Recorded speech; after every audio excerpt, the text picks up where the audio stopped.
Chapter 3. What is your number?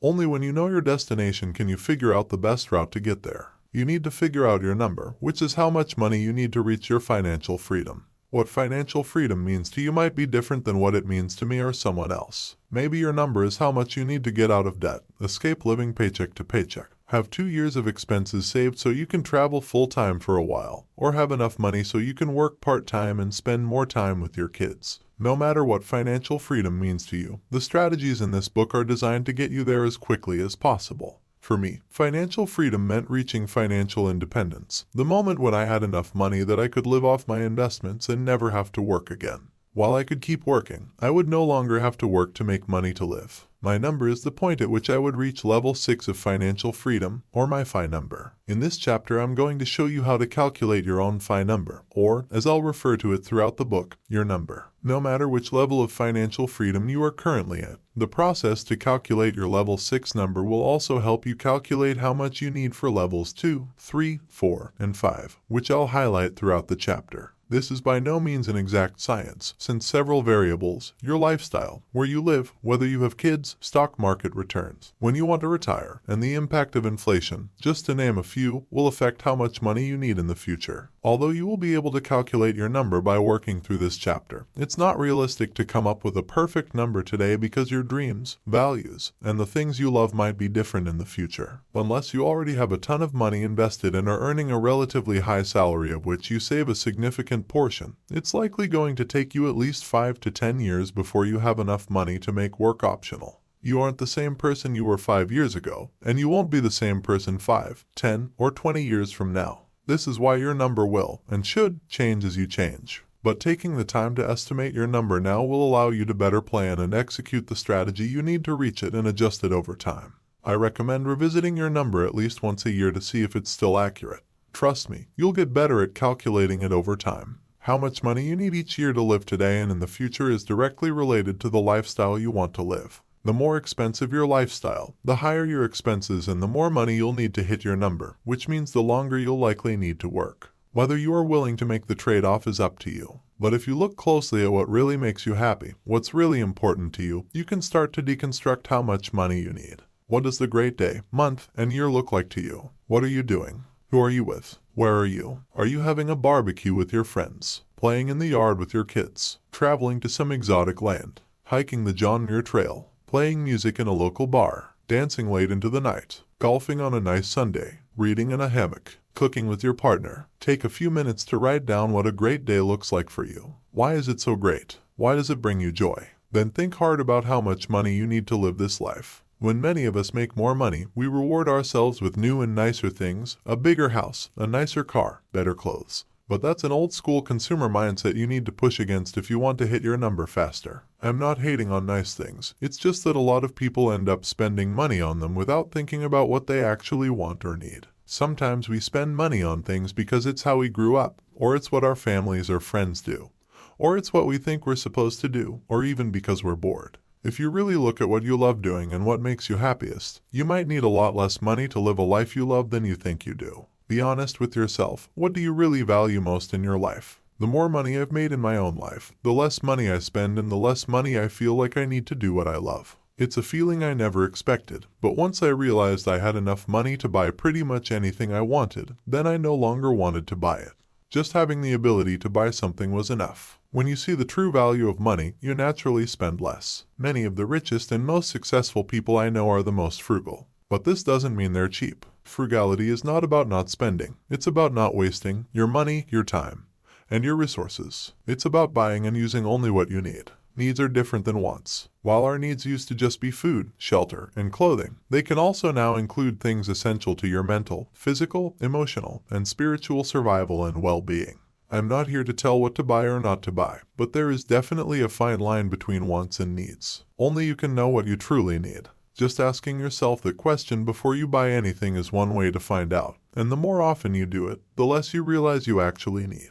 If you really want something, wait 30, 60, or even 90 days before buying it, and you might not even want it anymore. Impulse is an enemy of financial freedom. The next time you think about buying something, ask yourself, is this worth trading my freedom for? As you read through this book, keep this in the back of your mind. The less money you need, the sooner you can reach financial independence. You need a lot of money to retire, but you probably need less than you think. That's because, and this is something you won't read in any traditional personal finance or retirement book, the younger you are, the less money you need to have saved before you can retire as long as you follow a few simple rules. You can retire with less money at 30 than you'll need at 60 and not have to work for that extra 30 years. It sounds crazy, but because of how the market works and the magic of compounding, it's true. Here's why. Even though the younger you are, the longer you need your money to last, your money has more time to grow. In this case, an additional 30 years of compounding. Even if you take 3 or 4% withdrawals adjusted for inflation from your investment portfolio, your money is still likely to grow at least 3 to 4 times by the time you're 60. So if you save $1 million by 30 and can live off 3 or 4%, then you can live off that money for 30 years and your balance will have grown to $3 to $4 million, or even more. And you can even adjust your withdrawal for inflation and spend more money over time. This isn't unrealistic if you want it. The younger you are, the more time and likely energy you'll have, so you can always go back to work or supplement your investment withdrawals. Or if you can build some side or passive income streams, or work part-time, then you can retire from the job you don't like and work on one you do, even if it pays a lot less money. Even if you do save up enough to reach financial independence at the age of 30, you might take a few years to chill or travel, but you'll probably want to work again at some point. If you're the type of person who is going to hustle to hit your number, then you're the type of person who is likely going to make money doing something in the future. Trust me, no matter how old you are when you reach financial independence, you'll be so pumped up you'll eventually want to dive into other projects that excite you, in which you'll end up making money. This extra money you might make in the future will give you more security and reduce how much money you need to withdraw from your investments. Let's dig a little deeper so you can see how to make your money last forever. Typical retirement advice suggests that you should save at least 25 times your expected annual expenses before you retire. This calculation became standard advice thanks to a popular academic paper known as the Trinity Study. I won't get into too many of the specifics of this study, but here are the basics. The authors analyzed how long an investment portfolio would last based on the performance of the U.S. stock market between 1926 and 1997, depending on 2 variables that you'll learn a lot about in this book. 1. Asset allocation. 2. Withdrawal rate. The authors analyzed how likely it was that your money would last 30 years based on your asset allocation and withdrawal rate. 30 years was chosen because the average person in the United States was retiring between 62 and 65 at the time of the study. So based on average life expectancy, 30 years was pretty much as long as they would need the money to last. The study showed there was at least a 98% success rate of the money lasting 30 years if you withdrew 4% the first year, then 4% plus inflation each subsequent year, and you kept the portfolio invested in either 100% stocks or 75% stocks and 25% bonds. The success rate ultimately depended on the asset allocation and withdrawal rate. The chart from the study on this page shows the projected success rate of a target asset allocation based on the expected withdrawal rate. Note that these numbers are adjusted for inflation. Based on the Trinity Study, your asset allocation percentage and withdrawal rate ultimately determine the amount of money you need to have saved to last for the rest of your life. If you want to withdraw 4% each year adjusted for inflation, then you want to have 25 times your expected annual expenses saved, with a target asset allocation of at least 75% stocks and 25% bonds, in order for your money to last 30 years. But the Trinity Study looked at the success rate only over a 30-year period, which means that if your bank account reached $0 in year 31, it was still a success. The study was based on withdrawing both your investment gains and your principal. But this isn't really that helpful if you retire at 30 years old and need your money to last another 60 years. The study is also based on historical data, and future stock market performance might not be as strong or could be stronger. We just don't know. But other studies since the Trinity Study have shown that even in the worst down markets, a 3 to 4% investment withdrawal rate has an extremely high rate of success over a period of 50+ years. While the first 10 years of stock market returns after you retire are important, over a long period the stock market has always recovered and kept growing. Also keep in mind that if your investments grow 40% over a period of a few years and you're living off, say, 4% plus 2% for inflation equals 6%, then your net increase is going to be 34%, which will continue to grow over time. Your $1 million would now be worth $1,340,000 after withdrawals. So if your expenses stay relatively the same over a 5-year period, but your portfolio is way up over that same period, then the withdrawal percentage needed to cover your expenses would actually go down. Over time, this gap will likely widen even more, meaning the longer and more your money grows, the likelier it is you can actually increase your expenses and withdrawals and still never run out of money. And as I previously mentioned, it's very realistic that your investment portfolio could be double, triple, or quadruple in size over any 30-plus year period as long as you withdraw the standard 3 to 4% plus increases for inflation. To increase the percentage chance of your money lasting for the rest of your life, you should be prepared to do a few things a little differently than the Trinity study recommends. In essence, you should strategically minimize your investment withdrawals so that you can leave as much of your money invested and growing over time. While we will elaborate on this idea later in the book, it's important to get the gist of it in order to set some context. Here's how you can retire a lot faster with less money and increase the potential that your money will last for the rest of your life. 1. You can save more than 25 times your expected annual expenses. Other early retirees use 30 times or more. It's up to you to decide what you are comfortable with. I personally use 25 times as my multiplier and feel very comfortable with it because I have an additional full year of living expenses in cash as a buffer that I can use, multiple side income streams, and skills that I know I can use to make money if needed in the future. And I'm still making money. 2. You should defer taking your investment gains as long as possible. If you do decide to actually retire and have a side hustle or passive income stream that is either offsetting or perhaps completely covering your monthly expenses, then you need less of your invested money and you can let your investments keep compounding and growing without withdrawing any of the money. A good example of this is investing in real estate and using your rental income to cover your living expenses while letting your stock investments keep growing. Also, as we've already discussed, just because you have the freedom to retire doesn't mean that you need to or will. Trust me, the last thing you will want to do if you retire at 30 is never work again. Just because you no longer have to make money doesn't mean you won't or you won't want to. So later in life when you do make money you can live off it instead of pulling from your investment gains. 3. As you get closer to retiring, you should start increasing your 6-month emergency fund to cover a full year of living expenses. You never know what's going to come up in the future, so having an emergency fund of 1 year of expenses will give you more flexibility. You won't need to withdraw money from your investments to cover emergency expenses or take withdrawals if the stock market is really down 1 year. The emergency fund also gives you the ability to spend more money if you want to without having to withdraw from your investments. Having a bonus cash buffer gives you more flexibility. You don't actually have to keep it in cash, since you would be losing money to inflation. But putting it in CD accounts is a wise decision. 4. When you do start taking out investing gains, live on as little of the money as possible, even when the market is way up. For example, if the stock market is up 23% over the past year, but you withdraw only 3% of your investment growth, then you can keep 20% of the gains in the market to keep compounding into the future. Doing this over time will create a much larger investment surplus than you will need and give you the opportunity in the future to withdraw more money. If the market is down, then consider using your cash or starting a side hustle so you have to withdraw as little money as possible. 5. Last, try to preserve your investment principal, because your principal is the largest balance driving your investment growth. The Trinity study was built around withdrawing both your investment gains and your principal balance. But if you preserve your principal and most of your investment gains, the chances of your money lasting well beyond 30 years increase exponentially. And remember, this is by no means an exact science, but it gives us enough information to more accurately calculate your number, which we'll do next. How much money do you actually need?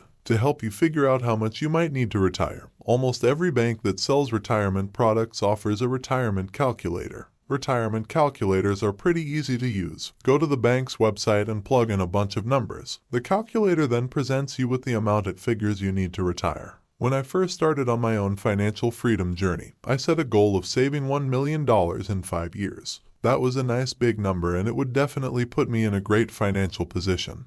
But would it be enough for me to retire at 30? I started playing around with some online calculators, but they always told me I needed to save a ridiculous amount of money, something like $3.5 million by the time I was 65 based on expected annual expenses of $50,000. Even if I was saving the maximum amount in my 401 growing at 7% per year, I'd end up with only $1,939,384 after 30 years, a little more than half of what I would supposedly need. Was this some sort of joke? How can anyone outside of the 1% ever save enough to retire? To make things even more complicated, I wasn't trying to figure out what I'd need in 40 years, but what I'd need in 5. If I needed $3.5 million when I was 65 and would likely live only another 25 to 30 years, wouldn't I need to have more saved up if I wanted to make that money last 60 to 70 years? It wasn't until I really dug into the numbers that I realized the answer was no. This is yet another problem with the standard approach to retirement. Because financial services companies assume you're planning to retire in your 60s or 70s, their calculators do not account for all the variables that can change if you plan to retire earlier. For one thing, they assume each dollar you have saved will be worth much less in terms of purchasing power in the future. But prices don't go up for everything, and you can actively find ways to live outside of inflation, since it impacts only what you buy, not what you already own or grow or make. For example, prices on homes go up. But if you already own your home, inflation won't impact you beyond taxes. Living outside of inflation isn't factored into the fancy retirement calculators, so the numbers they provide look a lot higher than they actually are. But if you want to reach financial independence in the next 5 to 10 years, the money you save today will have depreciated far less by the time you're ready to retire, so you don't need to have as much saved to make work optional. The other problem with these calculators, and this is true no matter what age you plan to retire at, is that they assume the amount you have when you retire is all you'll have to live on for the rest of your life. In other words, once you start living on your investments, you will be drawing from a fixed amount that won't continue to grow and earn returns as it did up until that point. Following this logic, if you retire at 65 with $3.5 million saved, you'd need to make that $3.5 million last for as long as you needed it. But this isn't how investing works. If you're living off a retirement or other investment account, it's highly unlikely you'll withdraw all the money at once. Instead, you'd take out only what you needed for a certain period of time while keeping the rest invested in the market. The longer you keep money invested, the longer it will have to compound and the more your initial investment will grow. Boom. If you retire at 30, then you have an additional 50 plus years of compounding if you live until 80. Whereas if you retire at 60, you'll have only 20 years of compounding until you are 80. Sure, at 60 you need less money for the rest of your life than you do at 30, but it has less time to grow. Remember, the key to compounding is that the earlier and more you invest, the faster your money will grow. Yet another reason compounding is so awesome. For the sake of illustration, imagine you have $1 million invested and your investment grows 7% over the course of a year. You now have $1,070,000 invested. Let's say you're no longer earning an income and are able to live on $40,000 per year after taxes. If your money is in a taxable investment account, you can withdraw $40,000 and still have $1,030,000 left over. You haven't even touched the original $1 million, and the balance will continue to earn returns as long as it remains invested. The key is to never touch your investment principal and withdraw only as little of your investment growth as you need to live on, but never all of it. If you can continue this pattern of withdrawing less than your returns year after year, then not only will you be living off your investment growth, but the total value of your investments could also easily double, triple, or quadruple over the following years. And even if the money is in a tax-advantaged account, which typically has penalties for early withdrawals, there are ways you can eliminate the penalties by getting creative, as I'll show you below. This is why you actually need less money to retire in your 20s or 30s than you do in your 60s or 70s. Thanks to the magic of investing, your number is at the point at which you can live entirely off the returns your investments are making, and that number is likely a lot less than you think. Compounding makes this strategy even more powerful because, in addition to your initial investment, your returns will continue to earn returns. Continuing the scenario described above, let's say the $1,030,000 you keep invested earns another annual return of 7%. By the end of that year, you'd have gained $72,100 instead of $70,000. If you up your annual withdrawal rate to 4%, your money will continue to compound at 3% per year, and even if you never contribute money to that account again, you will end up with, wait for it, $3,262,037 at the age of 65. Not only would you have not had to work during those 40 years, but your portfolio balance would have grown by over $2 million, almost tripling in total value. Once again, time is on your side here, because the more money you have invested sooner, the more it will grow over time. If you don't have $1 million saved until age 45, your money will have only 20 years to grow until you reach 65 and would be worth only $1,820,020, and you would have been working an additional 20 years. Of course, this is a hypothetical scenario, but it illustrates the point that because of compounding, you do in fact need less money to retire the younger you are, as long as you keep some of your investment gains compounding. Anita retired in 2015 at age 33 with $700,000, and because she had $30,000 in cash and a tax refund, she didn't need to start withdrawing money from her investments until 2017. Over that time period, the total stock market grew 11% and her portfolio has grown to about $900,000. Now she withdraws 3% of her investment portfolio to cover her expenses, leaving the rest of the gains invested to keep growing and compounding.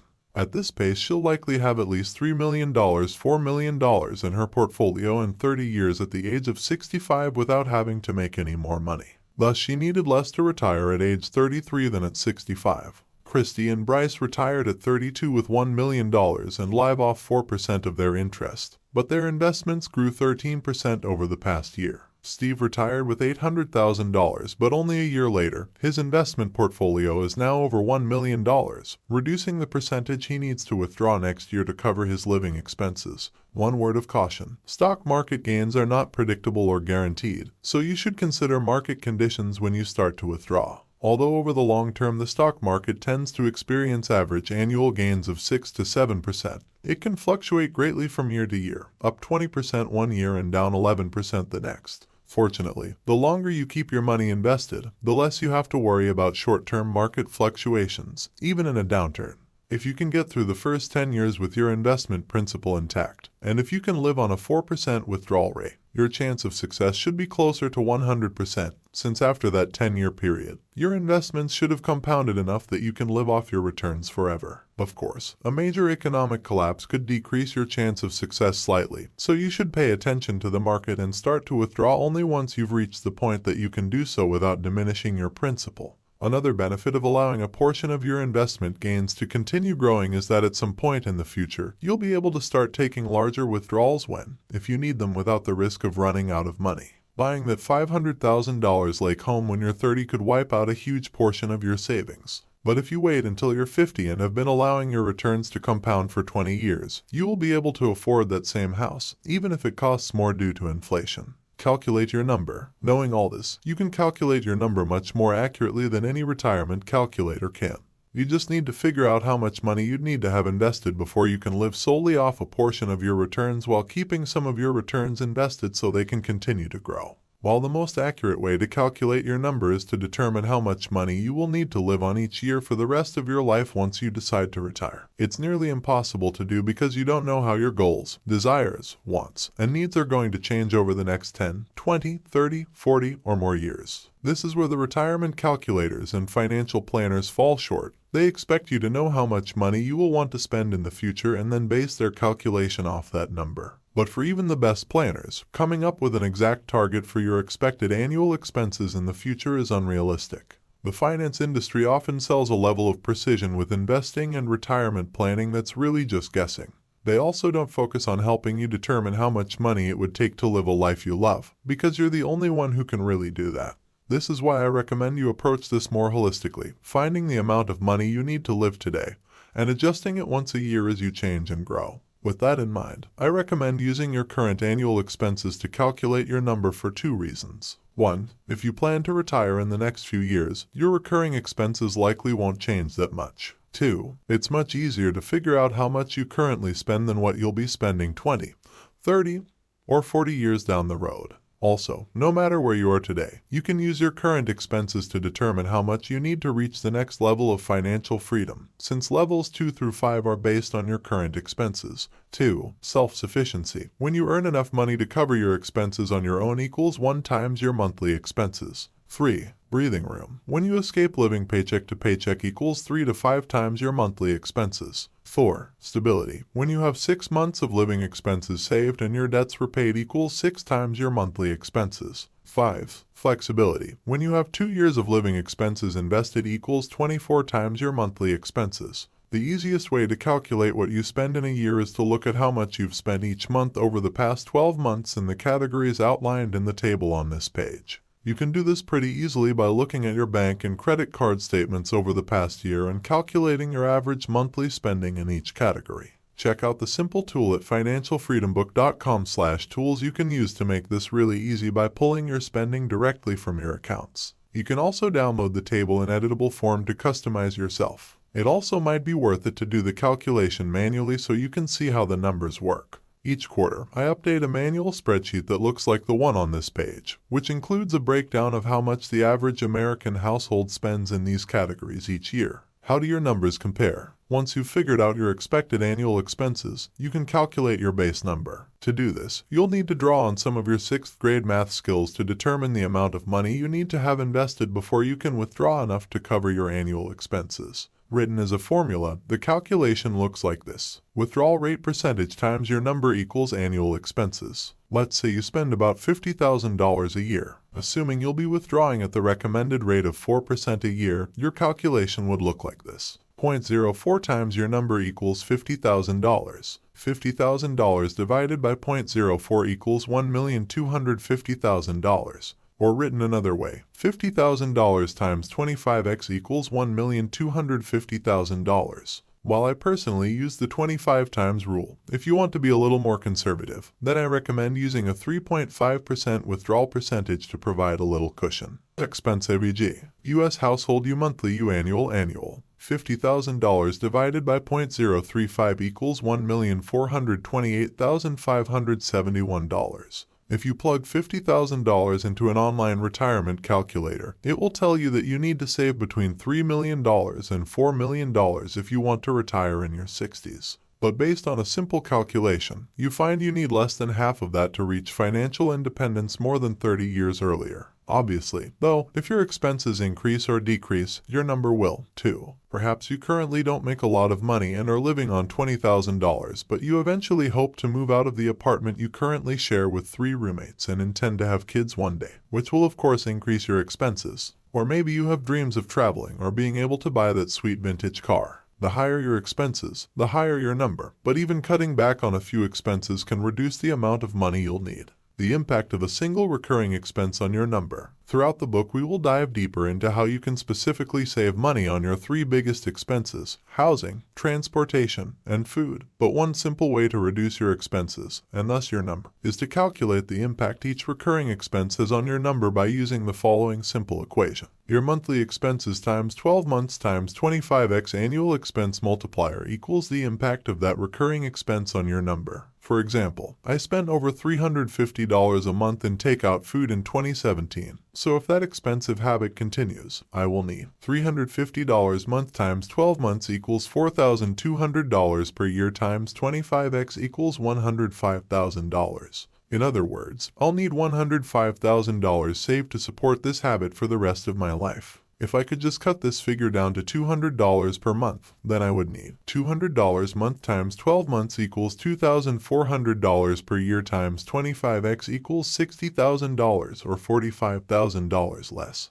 Any type of recurring expense increases your number. Keep this in mind as you read through the book and work to reduce your expenses. Adjusting your number for one-time future expenses. While the 25 times multiplier helps you estimate how much you'll need for your living expenses, it doesn't factor in future one-time expenses that might increase the amount of money you'll need to withdraw. Most retirement calculators also aren't designed for you to estimate future one-time expenses, but you should estimate how much money you might need at different stages of your life and for one-time big expenses like a kid's college education. If you have some big one-time expenses in mind, you will want to build them into your number either today or the next time you adjust your calculation. Here's how. If you estimate you will need $80,000 for your child's in-state college tuition, room, and board, you don't need to add $80,000 to your number, since you won't be paying that $80,000 in monthly installments for the rest of your life. The way you add it is by estimating when you will need the money and determining how much you need to invest for it to grow to be $80,000 when you need it. For example, if your child is 3 years old today, you won't need that $80,000 college tuition money for the next 15 years. So you need to calculate how much you need to save today at 7% expected annual compounding rate so it will be worth $80,000 in 15 years. Using a really simple calculation known as the present value formula, which measures the time value of money, you can measure how much you need to invest today to get the $80,000 over the next 15 years. PV equals amount of money you need to invest to get to your goal. FV equals how much money you need for college tuition. R equals investment growth rate adjusted for inflation. N equals number of years for the money to grow. So for this example, PV equals $80,000 equals $28,995.68. You need to save $28,995 today for it to be worth $80,000 at 7% compounding growth over the next 15 years. You should add this to your number. Then after 15 years you can withdraw the money to use for college tuition all at once, or over time, and let the money keep growing. You should use this same formula to adjust your number for any big one-time expenses in the future. Another factor that's a pretty big wild card is the future cost of healthcare, which is not only getting more expensive in the United States but will also likely increase as you get older and need more care. This is why it's so important to plan and regularly revisit your number quarterly, or at least once a year, to make adjustments. Don't worry, you'll be a pro at this in no time. No matter how big your number is, you might be thinking, whoa, how can I save that much money? While $1,250,000 was a lot less than the $3.5 million the retirement calculators were telling me, I initially felt overwhelmed. That's a lot of money to save when you are broke. I started wondering if I really needed that much money. Ultimately, how much money you need depends on one big variable: the lifestyle factor. While you are calculating your number and analyzing your expenses, it's the perfect time to take a hard look at your current spending and evaluate whether you need to spend that much to live the life you want.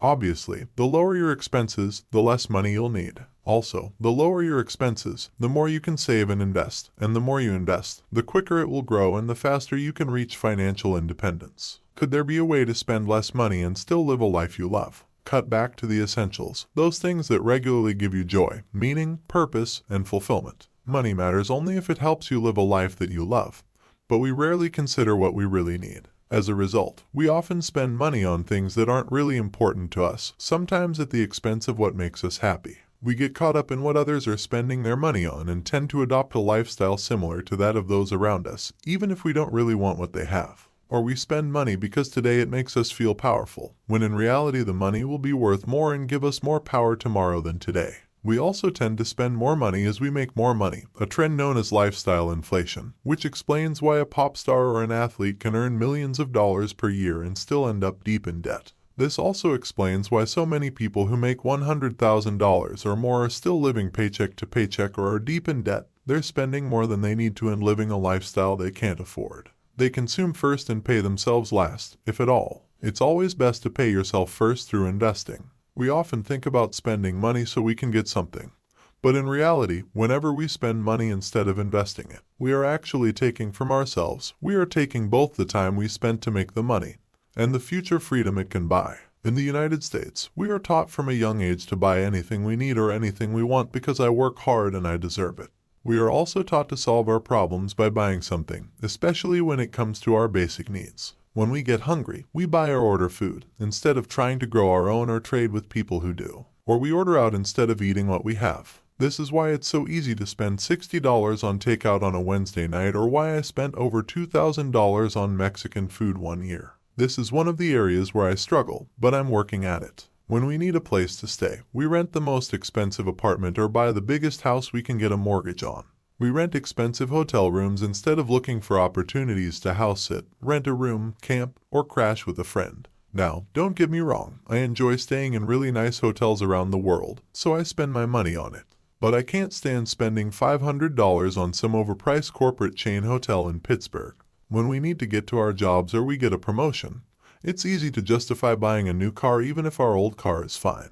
I fell victim to this trap when I bought a $20,000 Mini Cooper just after getting my first job out of college, ensuring that for years at least $400 per month would need to go to a car payment. I should have bought a car for less than $1,000, which I eventually did instead. When our kids are upset, or just to make them happy, we buy too many overpriced toys they don't need. When we get sick, we head to the store to buy cough syrups and vaporizers, or to the doctor to get medications that mask our symptoms, but don't solve the root cause. We medicate so we can keep moving, which ends up causing more health issues and being more expensive over time, instead of resting. When you do need something, searching for free alternatives, asking your friends or family for help, or bartering can save you money. There is almost always a cheaper, or, in many cases, free way if you get creative. It just comes down to how much you really want to save. For example, if you need a dress for a party, you can borrow one from a friend for free, rent one, or buy a used dress instead of buying it new. I recently bartered with my dog boarder for an entire week of dog boarding by helping her with her Facebook ad campaign. It took me only about 30 minutes. I built a simple website for my barber in a few hours in exchange for free haircuts. It's a win-win. If you actually step back and ask yourself what you really need, what really brings joy to your life, you'll be better able to spend money mindfully and with intention. This doesn't mean you shouldn't buy a beautiful vintage Mercedes, stay in 5-star hotels, or splurge on designer shoes if those things bring you joy. It just means you will spend less money in other areas that aren't as important to you, and that you will need to account for these things when calculating your annual expenses. If you're making $30 per hour after taxes and want to buy a $60,000 car, you're going to be trading 2,000 of the premium hours of your life for that vehicle. If you work 40 hours a week, that's 50 weeks, an entire year, you need to work to buy that car. If that car is worth a year of your life, then great.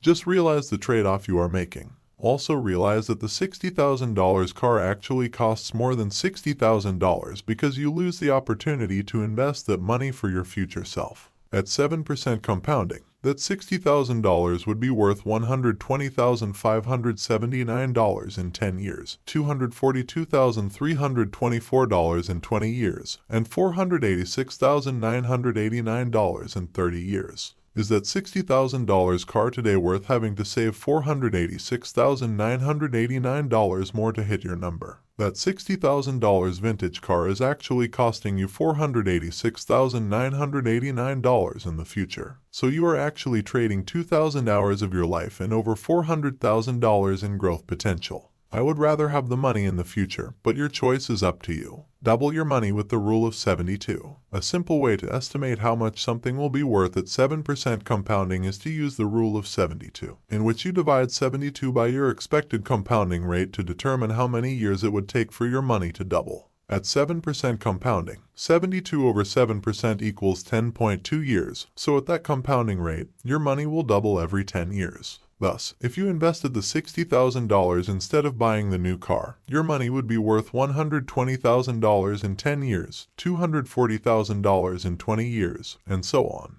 If you're like most people, though, you'll find that experiences, travel, going out with friends, hanging out with your family in the park, getting lost in a music festival, camping, meeting new people, etc., might bring more joy to your life than possessions would. These experiences might still require some money, but it will likely be a lot less. Financial freedom comes down to being honest with yourself about what really brings you joy and what's important to you. Spend money on what you really value and save on what you don't. Everything else, what your friends do, or your neighbors buy, or your parents say, or your coworkers splurge on, is just noise. There will always be some shiny new thing to buy, but if you spend money only on what's important to you, you'll spend less and reach financial independence faster. Living a happy life or a life you love might seem like a really foreign concept right now, or you might be saying, I don't really know what makes me happy. Don't worry, you're not alone. Many people don't know what makes them happy. They just want more time, space, and freedom to figure it out.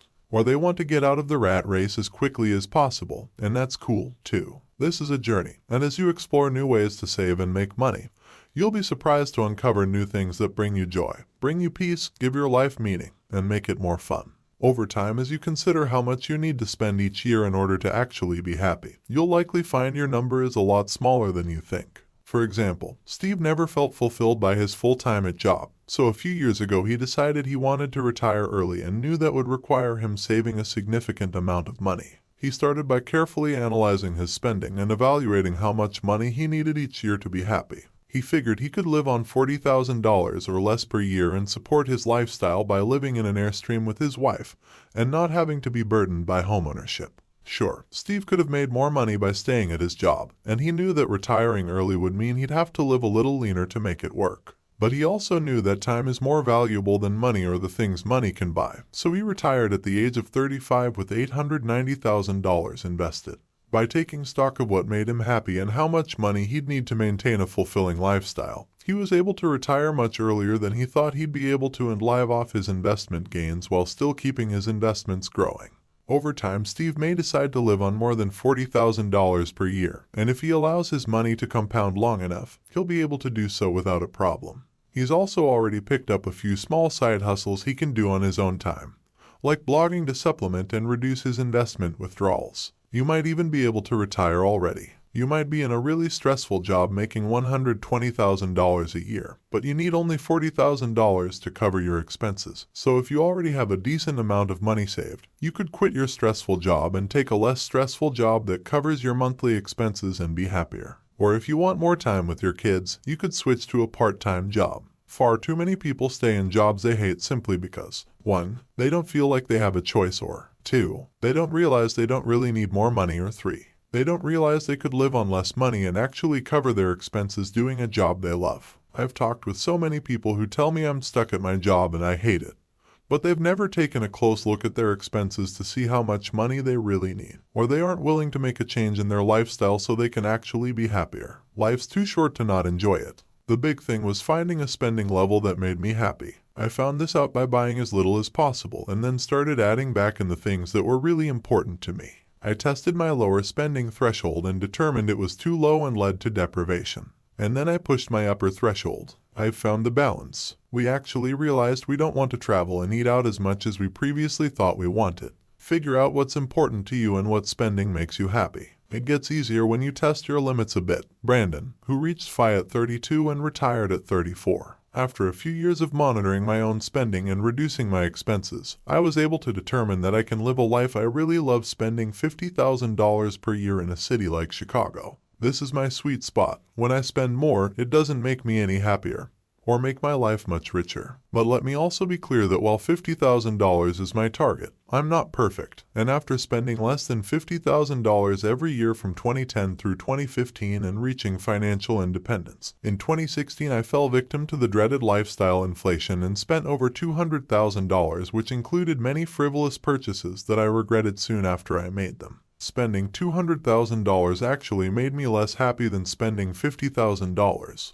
I made a lot of money mistakes in 2016 and it threw off a lot of my calculations. I needed to recalibrate and recommit to my path, which I did. If you make money mistakes, don't let them derail you. Just recommit to the path. But now at 32, as I'm writing this, I know that what makes me happy and what I value will continue to change over time. I will likely move a few more times and might want to change my lifestyle, so I revisit my annual expense target and factor it into any adjustments to my number at least once a year. As you get more comfortable and develop a deeper relationship with money, you'll get better at understanding the trade-offs you can make today with your time, your money, and your expenses in order to live a life you love today and for the rest of your life. Location, location, location. Housing is by far the biggest expense for Americans. Where you live will have the most profound impact on how much money you need. If you want a mansion in the Hamptons and an apartment in Manhattan, you are going to need millions of extra dollars, which means you will likely need to make some huge trade-offs in your life while you are trying to save that money. However, if you told me you wanted this lifestyle and you'd be willing to sacrifice in order to get it,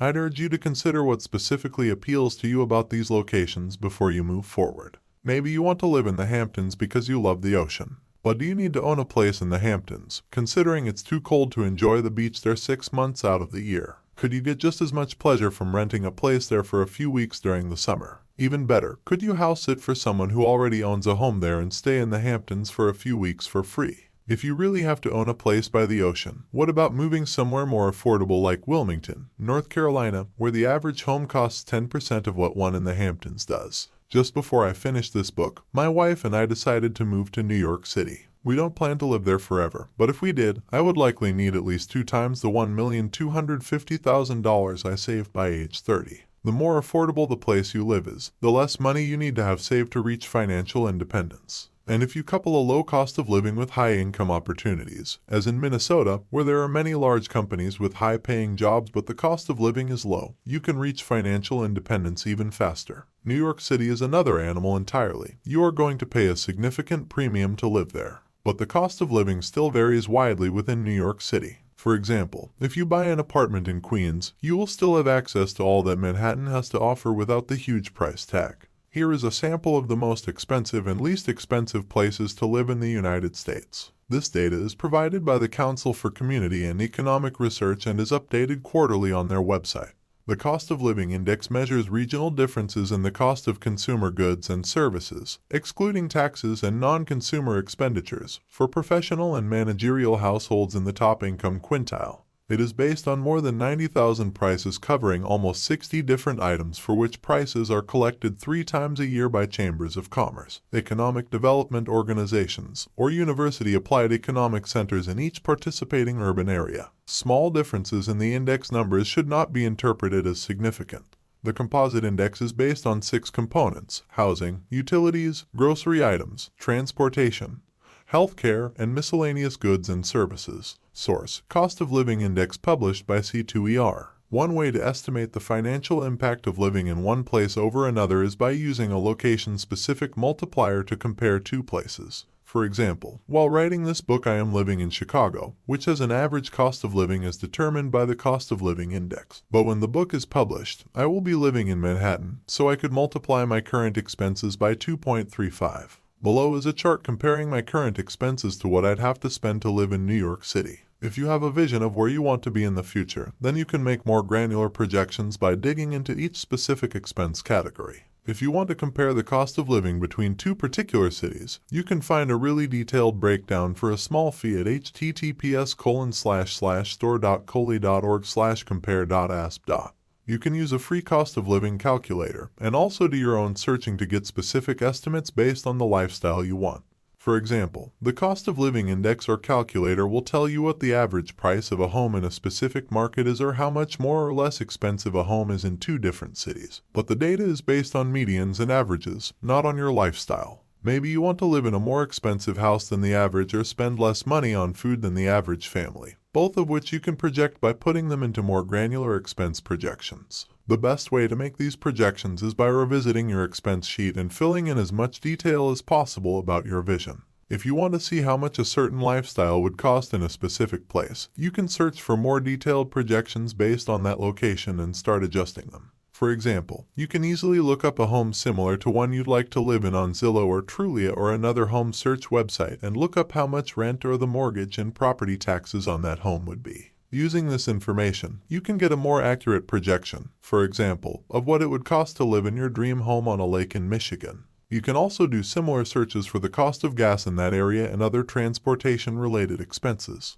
While this might be too much detail for you at this point, it's an approach you can use in the future as you adjust your number to be as accurate as you want. It's also an effective way to understand the trade-offs you can make. You can use the same chart you use to analyze your current expenses to project expenses in another location. Once you calculate your expected annual expenses based on your current and/or future expenses, you can calculate your new number. In my case, if I wanted to live in New York City for the rest of my life, my number would be AVG, American Me and Wife Adjustment for Household City Multiple. Withdrawal rate percentage times your number equals expected annual expenses. 0.04 times number equals $117,500. $117,500 divided by 0.04 equals $2,937,500. That is $1,687,500 more than what I'd need to save if my expenses stayed at $50,000 a year. That is an insane premium to live in New York City. Using the same strategy, you could also calculate how much money you could save by moving to a less expensive city. If you wanted to move from, let's say, Chicago to Memphis, it would cost you only 82.8% of what you currently spend. Meaning, if you currently live on $50,000 a year, you could conceivably live on $41,400 a year, if not less. Or you could continue to spend $50,000 but be able to live in a nicer neighborhood or in a nicer house. In the former case, your number would be $41,400 divided by 0.04 equals $1,035,000.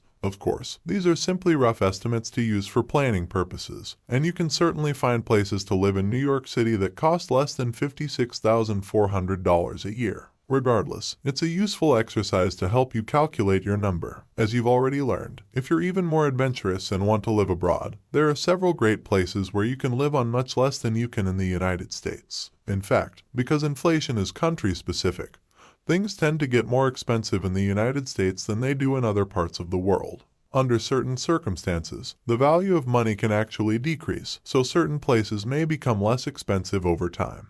My friends Christy and Bryce use inflation rates to their advantage when determining where they want to live at any given time. They use the term geographic arbitrage to describe their process of figuring out where to live based on inflation rates in different countries. At present, they live in Canada and have calculated that they can live on $40,000 a year. If inflation rates get too high at home, they can simply move to another country. If shit hits the fan, Bryce says, we're going to Thailand. Thailand is incredibly affordable because prices there haven't really increased in 20 years. As of this writing, the 12 most affordable developed countries to live in are Ukraine, Thailand, Taiwan, Vietnam, Mexico, Hungary, Ecuador, the Czech Republic, the Philippines, Poland, Malta, and Spain. The power of recurring income to reduce your number. As you calculate and adjust your number over time, one variable that can significantly reduce the amount of money you need is how much income you are generating either actively or passively. You might be thinking, if I'm earning income,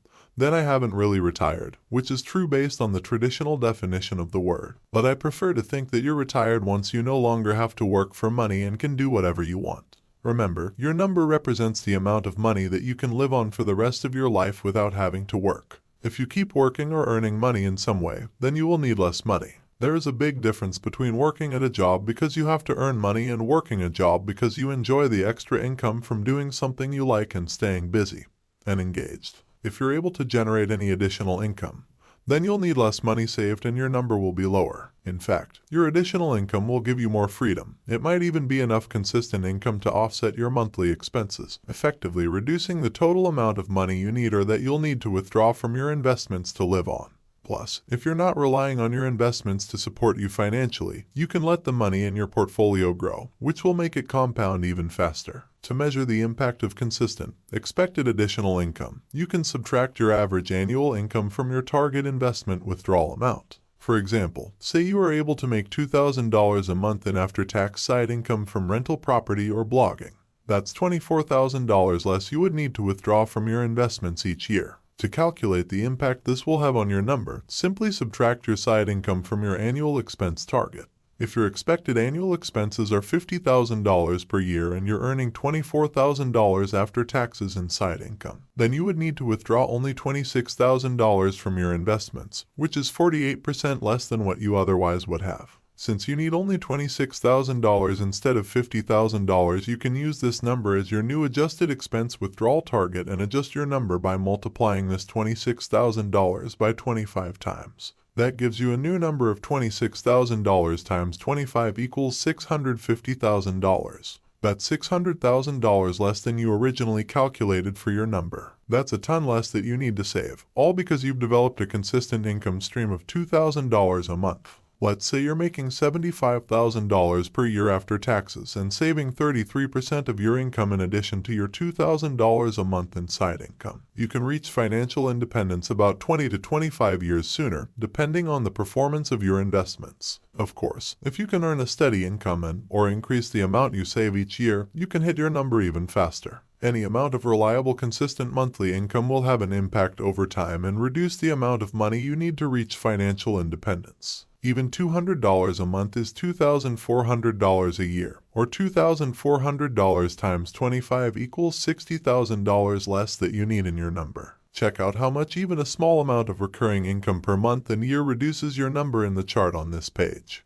Keep in mind that you should use this to offset your number only if the income is actually consistent and you expect it to continue. Rental income is likely going to be reliable, whereas side hustle income for an online business might fluctuate from month to month. This is why it's important to recalculate your number at least once a year as your income sources or the reliability of your income sources change. Another benefit of side income is that it provides a hedge against your investment performance and can give you more security that your money will last for the rest of your life. For example, Brandon had enough money to retire at 32 but kept working until 34 before he did. And because his blog generates side income, he has the option of spending more money each year if he wants and doesn't have to worry about needing to draw as much from his investments. Just blogging on the site allowed him to reclaim his time faster and also gave him more security. He also loves blogging, so it was a win-win. The same is true for Steve, Justin, and Michelle, who all retired before they were 35 and blogged to offset their monthly expenses and keep their investments growing. Monthly side income, 25x multiplier annual side income, 30x multiplier. Break it down. While your number might feel really large and impossible to attain, it will be much easier to reach if you break it down into smaller goals. Since it's difficult for humans to comprehend large numbers and also difficult for us to think about the future, breaking your number down into more accessible goals really helps. I recommend breaking down your number into yearly, monthly, weekly, and daily savings goals. Let's say you need to save $1,250,000. Depending on how soon you want to reach financial independence, you can easily break this down by dividing it by the number of years, months, weeks, and days until you reach that point. Although any money you invest will be compounding as soon as you put it in the market, it's best to leave out the expected return rate for the purposes of this first calculation. Just know that, depending on how the market is growing, you could conceivably reach this number much sooner. The chart below shows how much money you would need to save, starting from nothing, each year, month, or day depending on when you want to retire. To figure this out using your number, you can use the simple calculator I created at https://financialfreedombook.com/tools/doc. If you want, you can also factor in the expected 7% annual return rate to adjust the numbers based on compounding. This calculation is a little more challenging but easy enough to do in Excel or using the online calculator I built for you. To do it manually, use the following equation. So I need to save $1,086,816 at 7% compounding to have $1,250,000 after 5 years. Of course, this number will likely be smaller for you, since you're probably not planning to retire for at least 5 years. Using this calculation in a spreadsheet, you can determine how much you need to save monthly by dividing this yearly savings number by 12, weekly by dividing the yearly goal by 52, and daily by dividing the yearly goal by 365. It was crazy for me to see these numbers and how saving about $2 more a day could help me retire 1 year faster, or that saving $10 more per day could help me retire 2 years faster. No matter how big or small your number, the more money you make and invest, the faster you will get there. It's incredible how fast your money starts growing once you start adding to it. Now that you have your number, you know where you are going.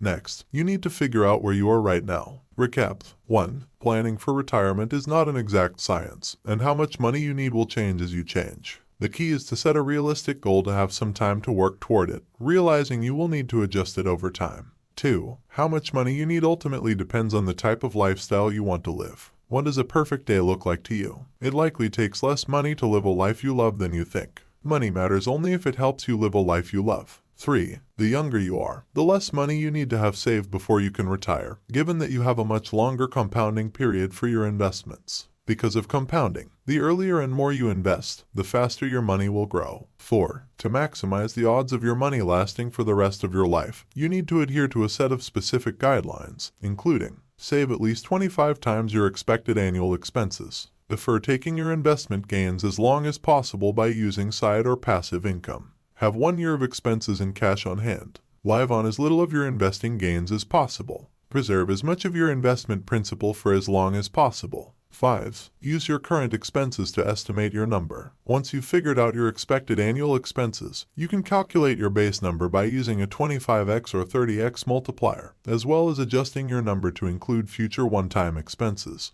You can also use your projected future expenses for a more precise target number. 6. That $60,000 vintage car is actually costing you $486,989 in the future. Anytime you buy something, you are both trading hours of your life for it and sacrificing the future potential of that money. 7. Rule of 72. Divide 72 by your expected compounding rate to determine how many years it would take for your money to double. At 7% compounding, 72 over 7% equals 10.2 years, so at that compounding rate your money will double every 10 years. Thus, if you invested the $60,000 instead of buying the new car, your money would be worth $120,000 in 10 years, $240,000 in 20 years, and so on. 8. Consistent recurring income reduces the amount of money you will need and can rapidly accelerate financial freedom. 9. Break your number down into smaller, more attainable daily, weekly, monthly, and annual savings goals. Adjust those goals based on different stock market return scenarios. Even saving $1 more per day can make a big difference over time. Note, there is a glossary at the end of the book with definitions for your reference of the key concepts covered in the book.